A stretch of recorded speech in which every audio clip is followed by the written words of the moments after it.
BJP বিধায়কের দাদাগিরির অভিযোগে CCTV footage social মিডিয়ায় ভাইরাল। এই ঘটনায় ব্যাপক চাঞ্চল্য হুগলির খানাকুলের বিজেপি বিধায়ক সুশান্ত ঘোষের এক ব্যবসায়ীকে চড় মারার সিসিটিভি ফুটেজ ইতিমধ্যেই সমাজ মাধ্যমে ভাইরাল। জানা গেছে, খানাকুল 2 নম্বর ব্লকের অন্তর্গত মধ্যরঙ্গ বাস স্ট্যান্ড এলাকার এক ডেকোরেটর ও ব্যানার ফ্লেক্স তৈরির ব্যবসায়ী অরিন্দম ভৌমিকের সঙ্গে এই ঘটনা ঘটেছে। ইতিমধ্যেই এই বিষয়ে খানাকুল থানার দ্বারস্থ হয়েছেন আক্রান্ত ব্যবসায়ী। অরিন্দম ভৌমিক বলছেন, হঠাৎ খানাকুলের বিজেপির বিধায়ক সুশান্ত ঘোষ তার লোকজন নিয়ে চড়াও হয়, অকথ্য ভাষায় গালিগালাজ করে। এরপরই তাকে রাস্তার উপরে চড় মারেন বিধায়ক সুশান্ত।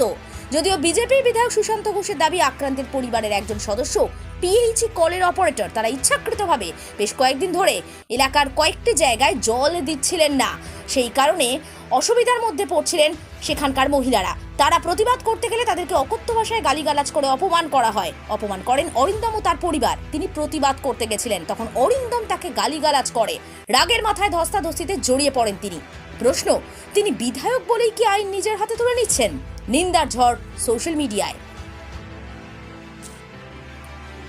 এসে আমার উপর চড়া হয়, গালিগালাজ করতে থাকে অকথ্য ভাষায়। প্রায় 25-30 জন ওখানে প্রেজেন্ট ছিলেন, কয়েকজনকে আমি চিনতে পেরেছি। তো হঠাৎ করে এসে গালিগালাজ থেকে শুরু করে গায়ে হাত পর্যন্ত ওঠায় আমাদের বিধায়ক সুশান্ত ঘোষ মহাশয়। নিজেও কারণ কিছু বুঝতে পারলাম না এবং মারধর করে গেলেন এবং আমাকে বলে গেল যে এরপরে আরও ব্যবস্থা নেওয়া হবে, কিন্তু নিজে আমি কিছু বুঝতেই পারলাম না কেন এই কারণটা হলো। আর সেই জন্য আমরা আইনের দ্বারস্থ হয়েছি। আশা করব আইন যেটা সুবিচার সেটাই পাবো, কারণ আইনের ঊর্ধ্বে তো কেউ নয়। তো এই আশা নেই আমরা থানায় এফআইআর করলাম। কোন থানায় এসেছেন? আমি খানাকুল থানায়।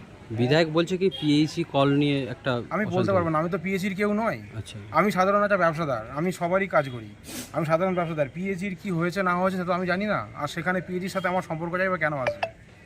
আমি পিএইচির কেউই নই। আপনার নাম? আমার নাম অরিন্দম ভৌমিক। ঘটনাটা কোথায় ঘটেছে? ঘটনাটা ঘটেছে আমার দোকানের সামনে, এবং আমার দোকানের সামনে একদম ওই রাজহাটি মধ্যরাঙ্গের মাঝখানে তারামা হিরো শোরুমের পাশে। মানে অকথ্য ভাষায় গালিগালা, চর, থাপ্পড়ের পর ধাক্কাধাক্কি দিয়ে আমার দেখতে পাবেন গেঞ্জি ছেঁড়াছেড়ি, এরকম ব্যাপারটা হয়েছে। তো কি চাইছেন এখন? আমরা চাইছি এর সুবিচার হোক এবং সুবিচার যাতে আমরা পাই, সেজন্য আইনের দ্বারস্থ হয়েছি। অ্যাকচুয়ালি এরা ব্যবসায়ী নয়, তৃণমূল কংগ্রেসের দালাল।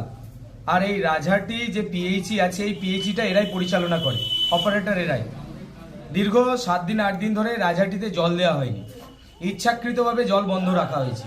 পঞ্চায়েত নির্বাচনের ঠিক আগেও এরকম 10 দিন 15 দিন জল বন্ধ রাখা হয়েছিল।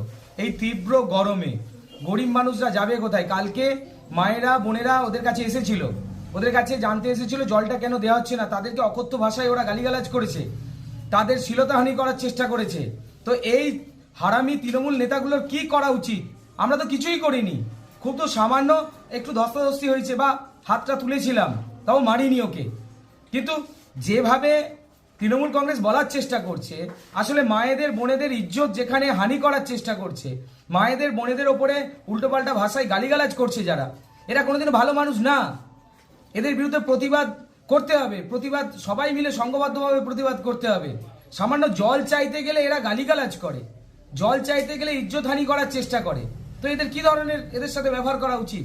আমার মা যদি হতো, আমার বোন যদি হতো, আজকে তো এই মায়েরা বোনেরা সবাই আমার খানাকুলের, এরা জল চাইতে যাচ্ছে, জল পাচ্ছে না এই তীব্র গরমে, তাদেরকে গালিগালাজ করছে। এত বড় তৃণমূল কংগ্রেসের হারমাত হয়ে গেছে এরা।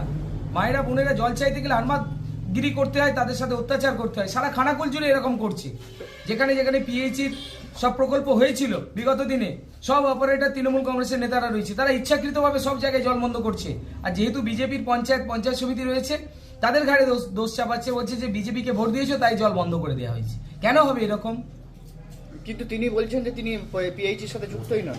উনি, ওনার বাবা, ওনার পরিবার পুরো পিএইচির সাথে যুক্ত। তাহলে ওনারা বলুক যে আমরা চাকরি করি না। আরে আমাদের পঞ্চায়েতকে আজকেই জানাক যে আমরা চাকরি করি না পিএইচিতে। ওনারাই অপারেটর করে, সারা খানাকুল জানে, সারা এই রাজাটির মানুষ জানে ওনারাই অপারেটর করে, ওনারাই চাকরি করেন। তাহলে চাকরিটা ওদেরকে ছেড়ে দিতে হবে, ইস্তফা দিতে হবে যদি বলে যে আমরা পিএইচির সাথে যুক্ত নয়। তিনি তো আর আইনের দ্বারস্থ হয়েছেন আপনার বিরুদ্ধে। আমরা আজকে আইনের দ্বারস্থ হব। যে মায়েদের বোনেদের ওপরে ওরা অত্যাচার করেছে, কালকে যে মায়েদের বোনেদেরকে অকথ্য ভাষায় গালিগালাজ পেরেছে, তাদেরকে নিয়ে আজকে থানায় গিয়ে আমরা পুনরায় অভিযোগ দায়ের করব। আরামবাগ মতিলাল টেলিশপ ও স্যামসাং সার্ভিস সেন্টার, অনলাইন বা যে কোনো দোকানের থেকে সস্তা। আপনাদের সকলের প্রিয় মতিলাল মোবাইল, তাই আজই আসুন। পুরানো মোবাইল সারানোর চেয়ে বেশি দামে এক্সচেঞ্জ, 0% ইন্টারেস্টে, 0 ডাউন পেমেন্ট, 0 কস্টে মোবাইল ফাইন্যান্সের সুবিধা। আমাদের ঠিকানা পুরাতন বাজার, আরামবাগ হেডপোস্ট অফিসের বিপরীতে, আরামবাগ, হুগলি। আমাদের যোগাযোগ নাম্বার 7001304430।